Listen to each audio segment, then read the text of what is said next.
afternoon for our power lunch. I am Frankie Atwater, your president and CEO of the DeKalb Chamber of Commerce, and on behalf of the chamber, we thank you for joining us today, and we welcome you to our power lunch event.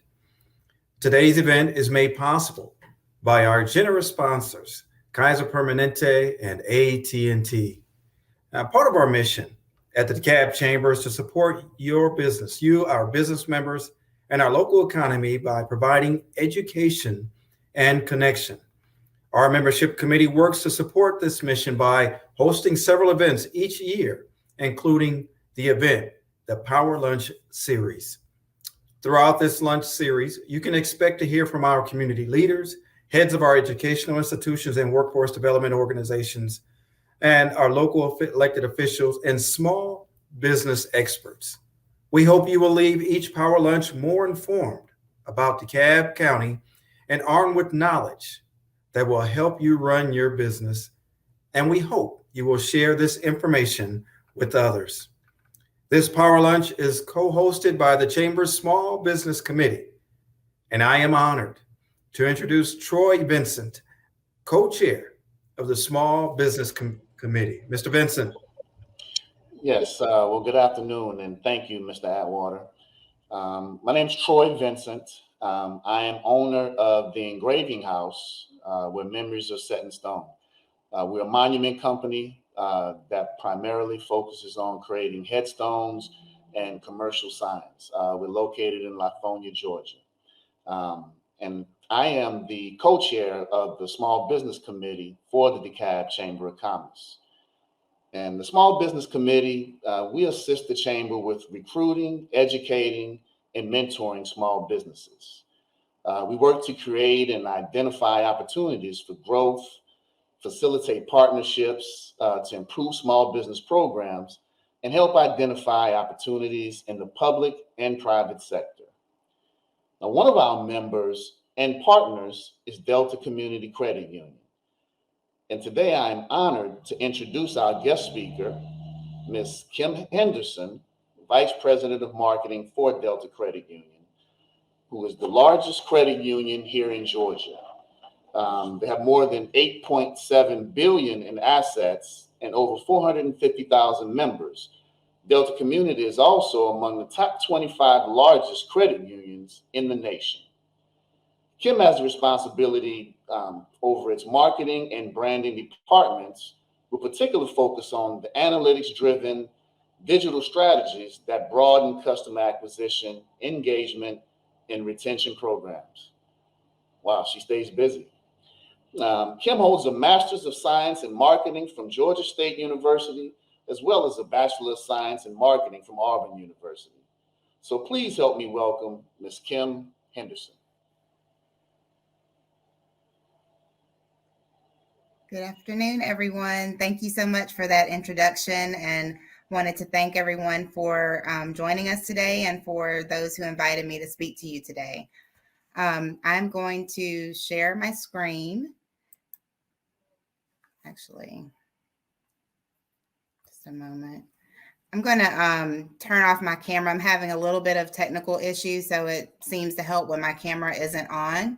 So I'm going to turn the camera off, and then I'll start speaking with the slides here.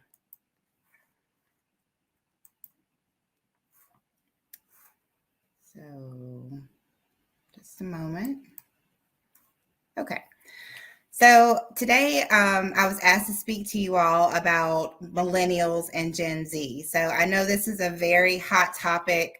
It has been for the last few years, and I've been excited to speak on this topic because it's been an area of focus for me in my career at Delta Community. So one of the things that I think is helpful is just starting off understanding who each of these generations are. They're two very unique generations.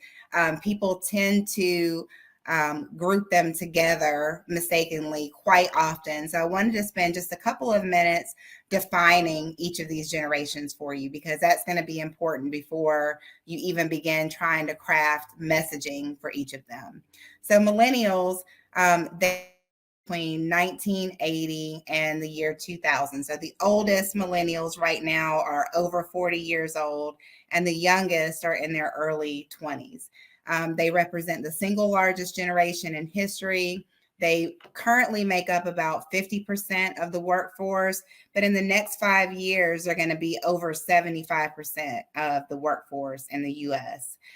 They're the first generation that has digital natives. So a segment, the younger segment of the millennials, grew up with technology that some of the older generations like boomers didn't have. So they grew up with cell phones, with internet. So they're very technologically advanced, very globally connected, and they're marketing savvy. When we're about Gen Z are currently defined as born after 1997. So you're always going to see a little bit of overlap between a generation. So you'll see a little bit of overlap between the younger millennials and the oldest Gen Z. But generally, we're saying Gen Z, their age is 9 to 24 today. Gen Z is the most diverse generation that we're going to have. They're going to be the most well-educated generation. And, you know, we have this visual of young people on their phones, on their tablets, always connected to social, and they are. But one thing that's important is to understand that they use social media differently than other generations do. So I'll touch on that a little bit further in the presentation. Here on the slide, they account for 36% of the workforce in 2020, and they really are looking for authenticity in brands. And they don't want any inauthentic experiences. So I'll also talk about that a little bit more as we move forward. So when you start to talk about millennials and brand 30% of millennials feel loyal to brands versus products. So when I say that, I want you to think about Apple and the loyalty that people have to that brand. They can have a phone that does all the same things as the next phone that comes out, and because it's an Apple product, they're going to get it. They want the tablet, they want the Apple Watch. They are brand loyal to Apple. Another example, and it's one of my favorite examples, is Peloton. That's a brand that went crazy over the pandemic. And if you are a part of the Peloton community, you know that we are very brand loyal. If they are launching new equipment, we're going to do apparel, we're going to get it. And so for your business, if you can figure out how to create that brand loyalty, then you'll get customers for life. So with millennials, we segmented this into 3 different things that they value in a brand. The first one is rewards. Millennials are very rewards driven. They expect brands to reward them for their business. 81% of millennial consumers are encouraged to spend more with brands offering a rewards program. So this is something that you see from the big brands like Starbucks all the way down to the mom and pop shops that have a punch card that if you come in, you know, and buy 9 cups of coffee, you'll get the 10th one free. So I think a rewards program is something that's very doable for all types of businesses, and something you should strongly consider to really attract this millennial audience.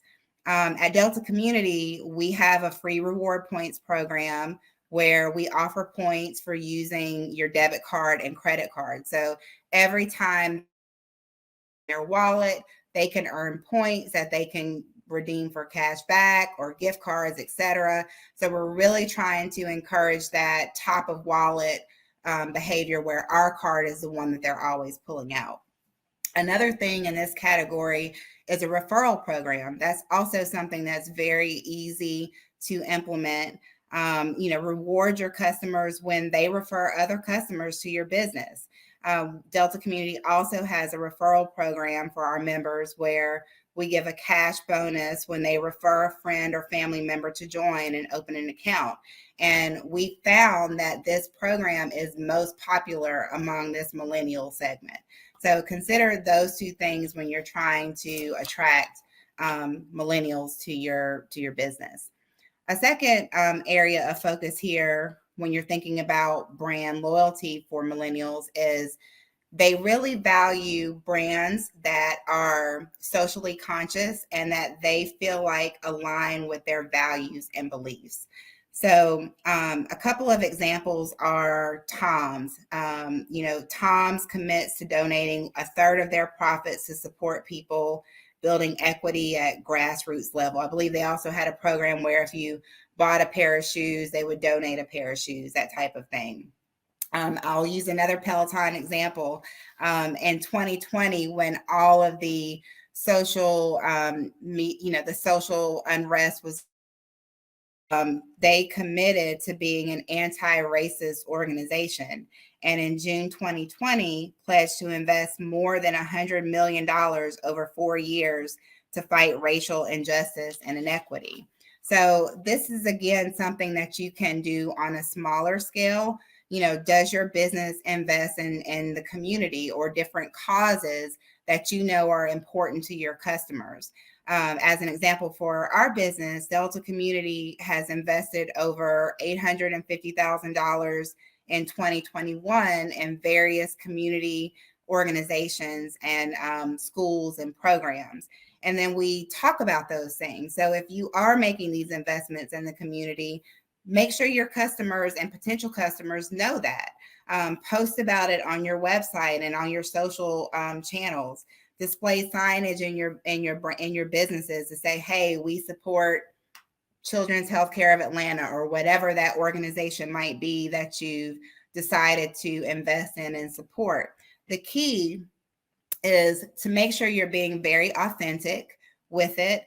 And when you are with these beliefs and values, just make sure you're careful about not being controversial. There are some things, there's been many examples of businesses that have done that the wrong way. So you really want to make sure you're being authentic, but also be careful not to be controversial.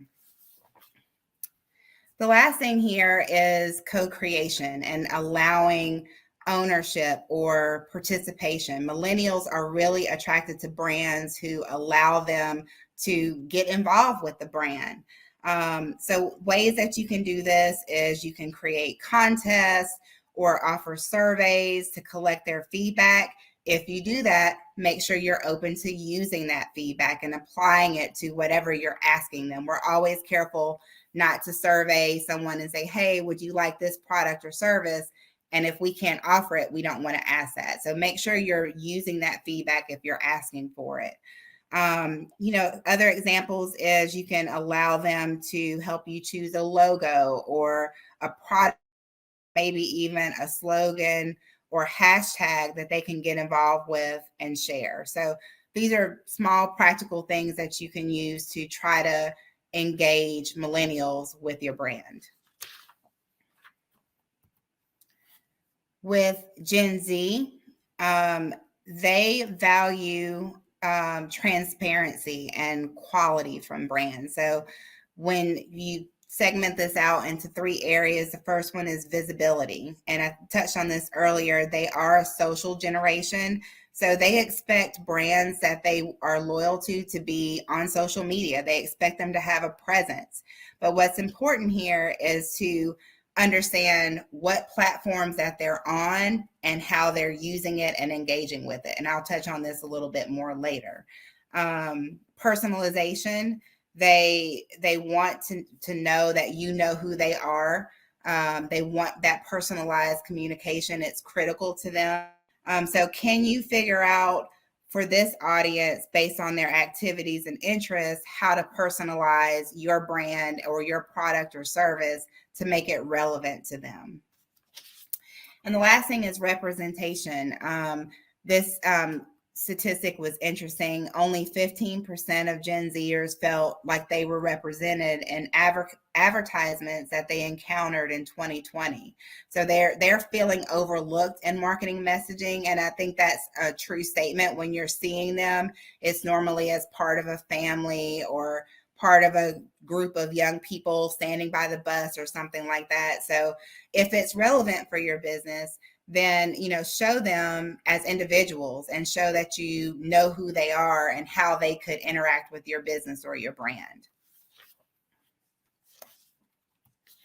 So going in a little bit more to Gen Z, this stuff is just some interesting things. I mean, it's you'll see that it's a little bit more applicable to the big brands, but what's important here is, like I mentioned, understanding Gen Z and how they're using digital spaces, digital platforms, and maybe you can apply some of these to thinking outside the box of how to possibly apply it to your brand.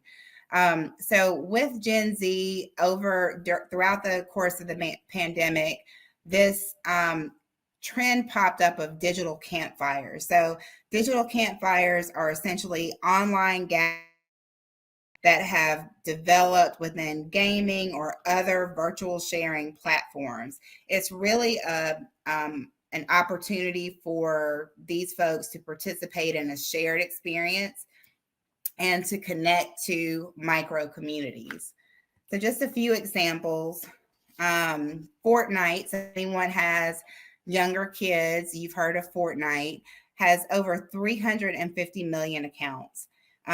They offer big brands the opportunity for digital integration, like Nike and Marvel have dropped product launches within the game. And they've even had concerts that have live streamed from this platform. So in 2021, there were 5 concerts that were performed inside the game that were attended by over 27 million players. So these are the types of experiences that Gen Z is looking for. Similarly with Roblox, I have an almost 7-year-old, and he's just now starting to get into Roblox. There's 37 million active users. More than 2/3 of them are 9 to 12 years old. And again, here, this platform allows brands to create their own game experiences. Some examples are Warner Brothers, DC Comics, and Wonder Woman. And then here, again, I think it's just so interesting. Lil Nas X performed a 2-day concert with more than viewers in 2021. This last one, Twitch, is newer to me, at least. It's a live stream service with content that's focused on gaming, sports, music, etc. And again, it's this opportunity for people to connect within these different micro communities. So you can find a whole community of folks that are just talking about Grand Theft Auto or the newest music launch or whatever. So you can connect to people that have these shared interests and connect with them in this platform.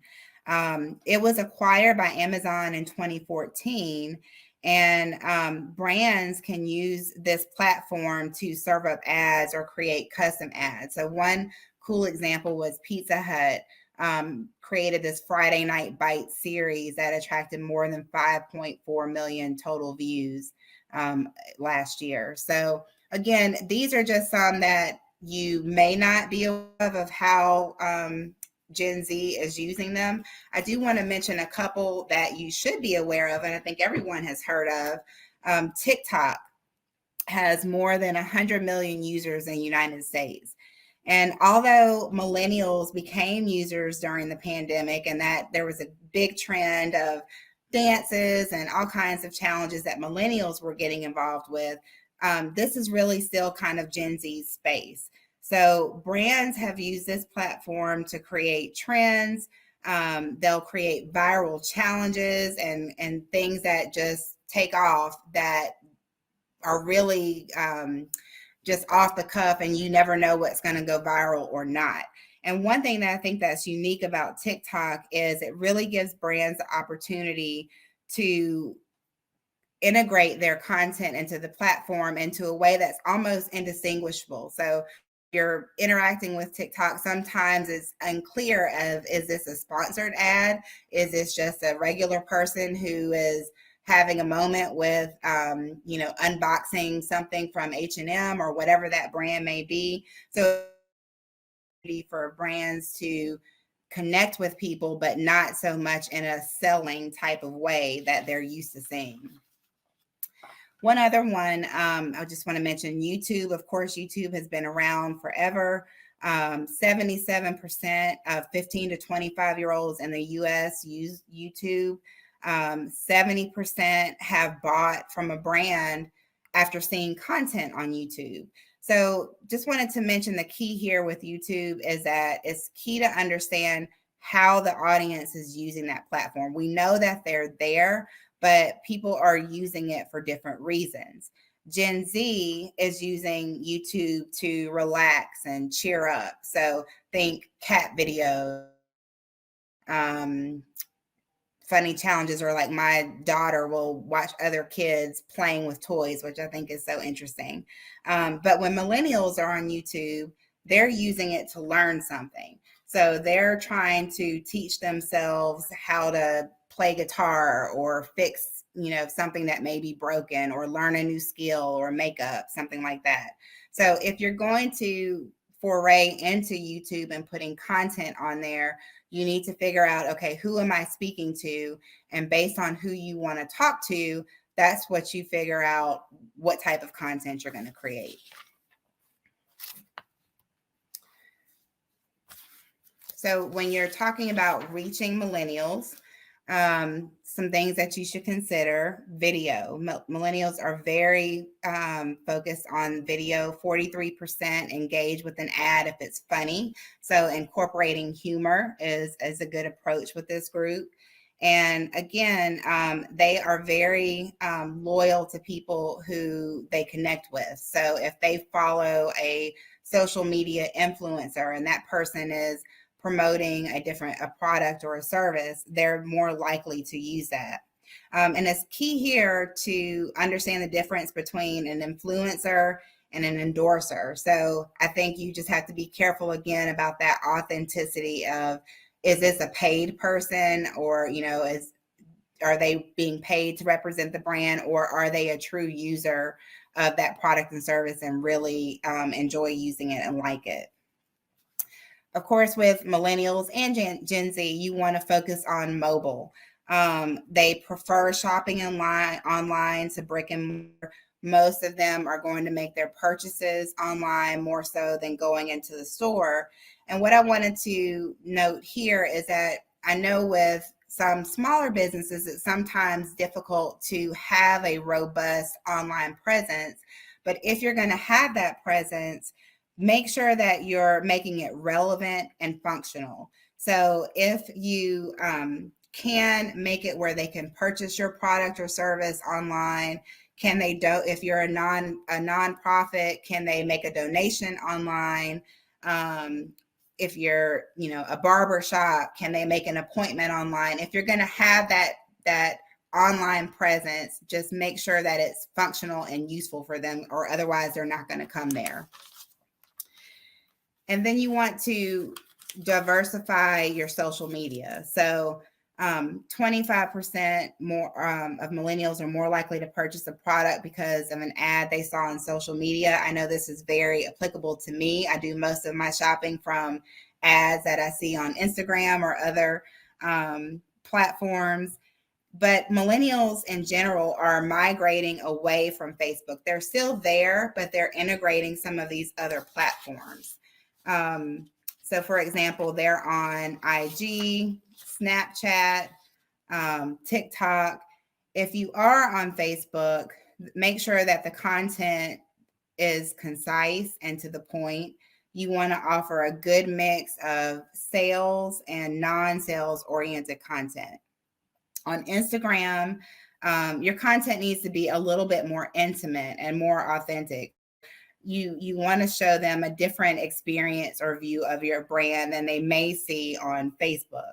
So an example of that is your staff or customers interacting with your brand. Maybe they're demonstrating a new product or service or how to use it.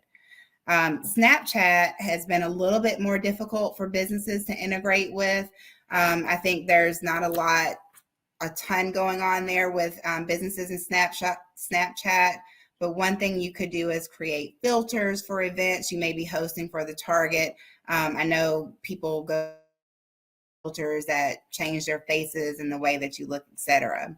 And then back touching again on YouTube. This is the platform. If you're there, especially with millennials, you're going to be offering advice, how-tos, or product demonstrations in this platform for YouTube. And one quick note about social media: if you're a B2B business, you really should not be focusing on Facebook and really focus more on LinkedIn. For if you're maybe a consulting firm or some other type of B2B business, you really want to build out that LinkedIn presence, because that's where businesses are going to be looking for people that they can work with. And the content that you want to have there is, you want to show how you're engaged with your community. You want to share articles and blogs that are related to your industry or your business, and also positive mentions of your company in the news. So what's the message with millennials?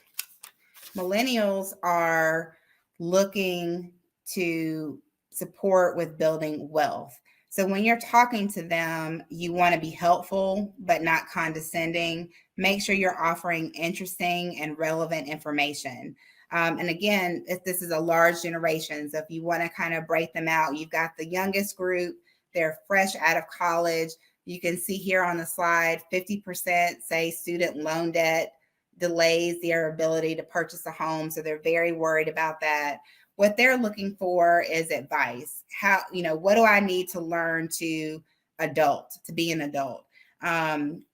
Speaking to them about your product or service, you want to make it educational. You want to highlight the cost savings that they're going to get by using their product. Show them and tell them why they need it.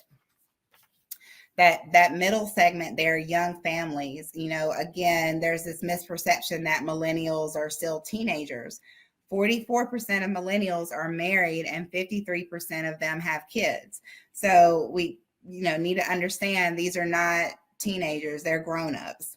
And they're focused on having a budget conscious life, but they still want that kind of Instagrammable home and life. They want to have what it looks like on television, but they have to do it within their means. So when you're talking to them, how can your product or service give them this image? How can you give them the things that they want, but do it at an affordable way? And then another segment within the millennials are young professionals. They're very career driven, and they're looking to outsource non-work activities. Again, I know this is relevant for me. If I can hire a tutor or someone to clean the house to help me do all these tasks that I have to do as a working mom, I'm going to do it. So this segment is really good for accountants, real estate agents, travel agents, handymen. If you have a service that you can offer that's going to save them time or money, they're going to be looking for you. With Gen Z, the same way, we can segment them. Again, they're a big generation.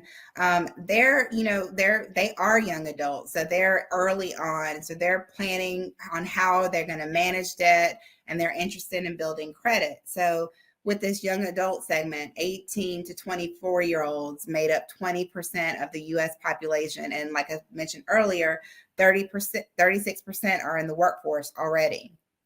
So they also want to be informed. They want to understand the value for goods and services. They're interested in community and small businesses if they can meet their needs. This middle group, savvy spenders, 68% of Gen Z are using some form of budgeting system. And surprisingly, one of the most popular is pen and paper. They're still tracking their spending just on a notebook or a tablet, or they're using apps that their credit union or their bank offers to help them keep track of their budget. They are more likely to stream than using cable. So think about that when you're doing if you're doing advertising, look into doing streaming advertising, internet ads, digital ads, that type of thing.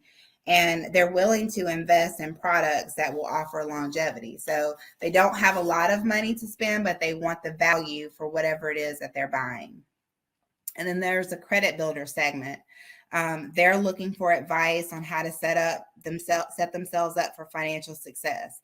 So they're interested in a consultative approach. And again, they're going to invest in products and services that are going to maximize their return in the long run. So they want vehicles that are going to hold their value. They want they'll do the home upgrade that's going to give them more for their money. So they're a good segment for that as well. And the last thing I just want to cover quickly is just data. Once you understand who all these people are, who your customers are, you know about them. One other thing is just understanding the data and the access that you have to data about your customers. So there are data management platforms. This will just aggregate data about the person and what they search for, watch what they buy online. There's, very inexpensive things all the way to very, very expensive things for each one of these things. But some of them you can just find out by asking them. Keep a Excel spreadsheet of your customers, get their email address, ask them questions so that you can understand who they are. Customer data platforms, it's organizing demographic and behavioral information for those who've already purchased the product. So again, like I said, once someone makes a purchase, ask them, hey, can I get your email address? Can I get your age? Just get some basic information from your customers so you can understand, okay, this widget, most people who are buying it are in their early 20s, and this widget, most people who are buying it are in their 40s. So if you ask for information, most times your customers are going to be willing to give it to you. Customer journey management, that's just tracking how a person interacts with your brand from the initial touch point all the way through conversion.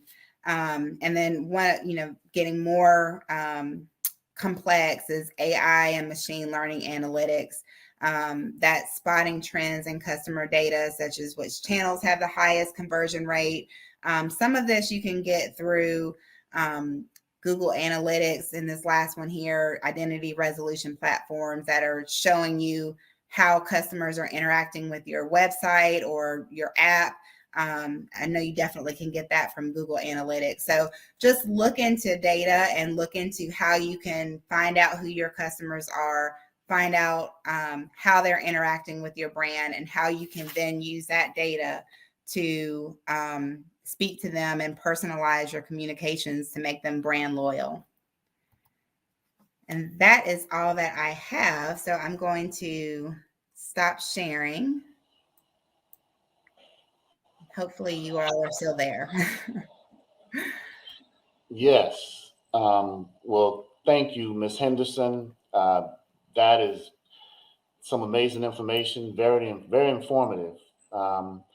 So those on the call, if you have any questions that you'd like to ask of Ms. Henderson, just please put your comments in the chat, because I know we have a few minutes for her to be able to respond. And since I have the mic, Ms. Henderson, I do have a question for you. Can you hear me okay? And you are kind of freezing, so I may have to ask you to repeat yourself if you ask a question. Okay. Well, so the question is, and I never realized how different millennial marketing is from Gen Z marketing. So is it fair to say that you would almost need two budgets to market to both areas? I don't know that you need two different budgets per se, and every business does not need to market to both of these segments. I can tell you from Delta Community, we do some marketing to Gen Z, but mostly right now we're marketing to their parents.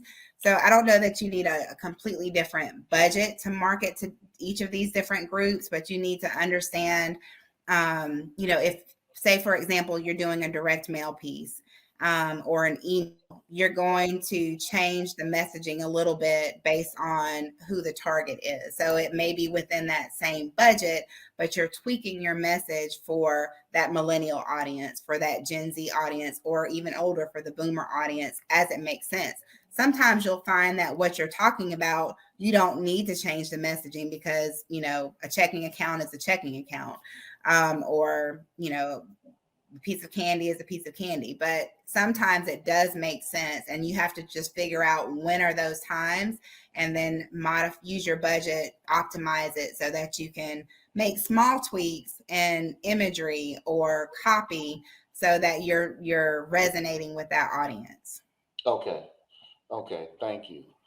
So I see there's a comment.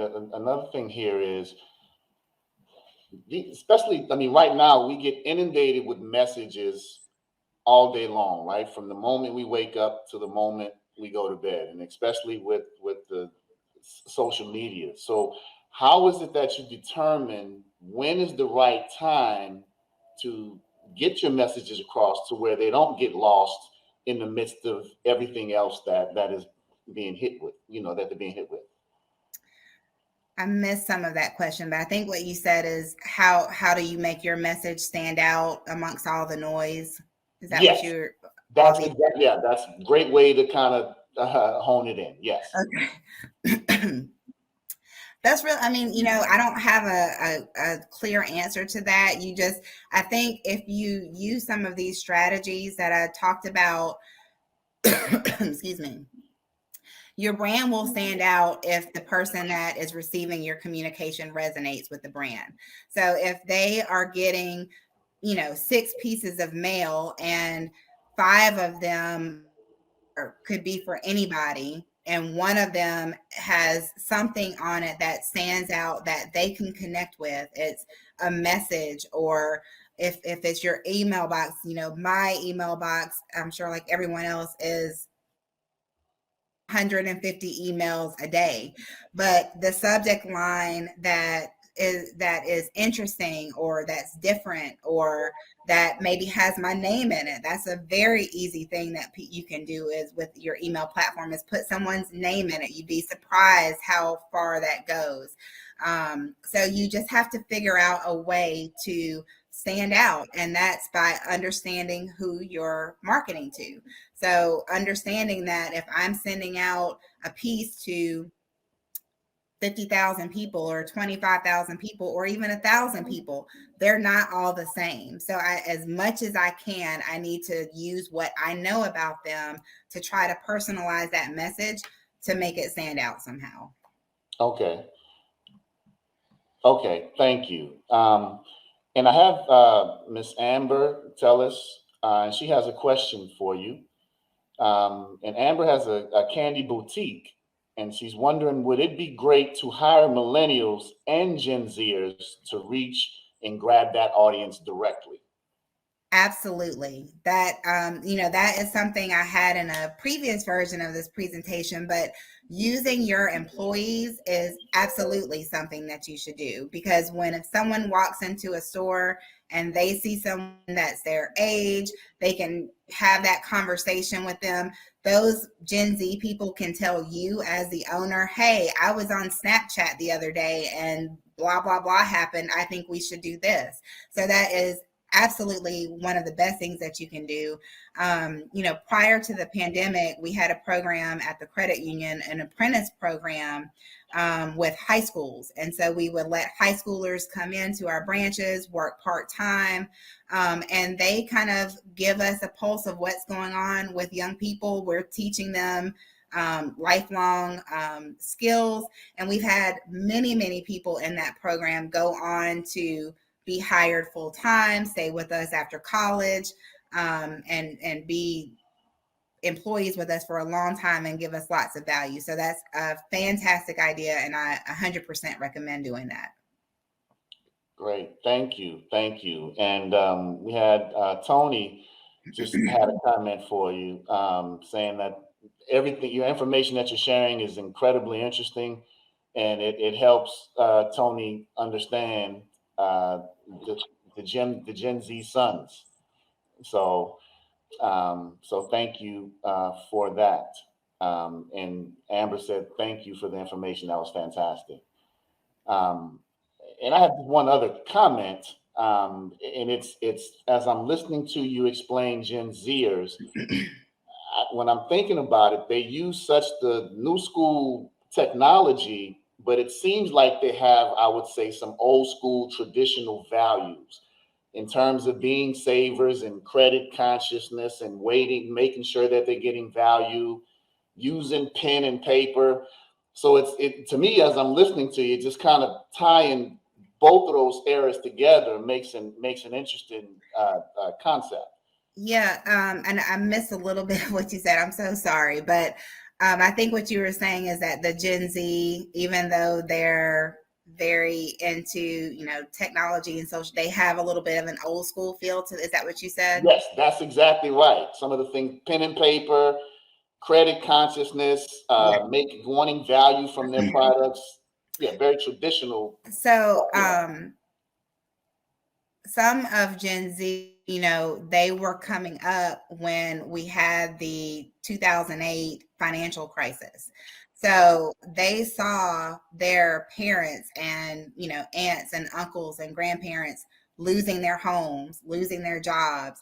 And that really resonated with that group. And so that's why you see them not being, a little bit unlike millennials who have boomer parents that, gave them everything that they wanted.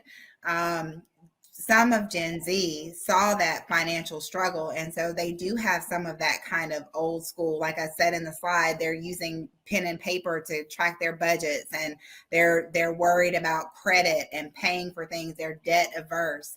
So yes, that's excellent that you picked up on that. Yeah. Thank you. Mm-hmm. All right. Okay, so any more? I don't see any more comments in there. So I am going to again say thank you very much.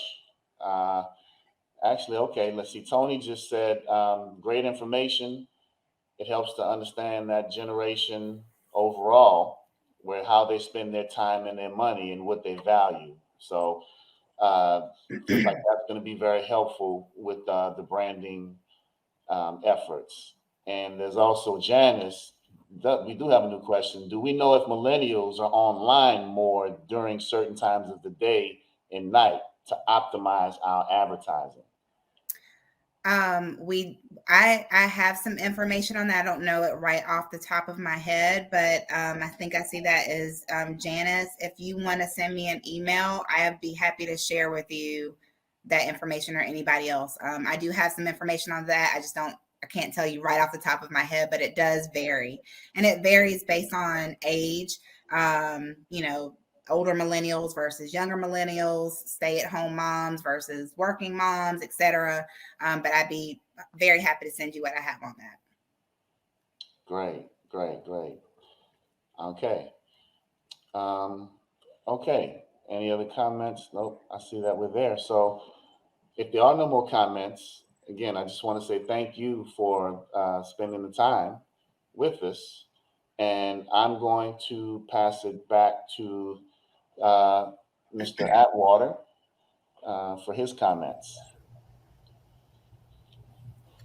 Thank you, Ms. Henderson, for taking time out of your busy schedule to join us today.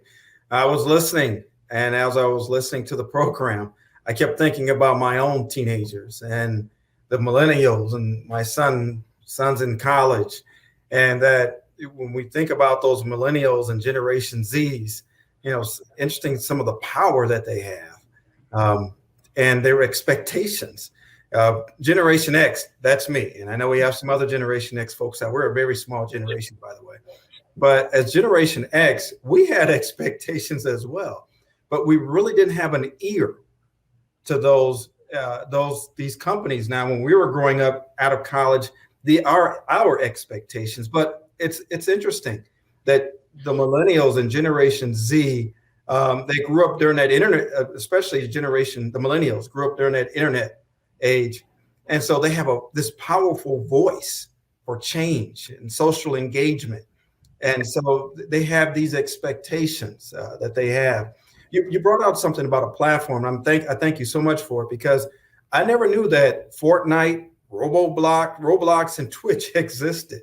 And so now I have some information to go back on and have these conversations with my millennials and see what they're doing. And I looked at a global survey Deloitte have produced. It was so consistent with what you presented today with millennials and Generation Z, that they call for accountability and action.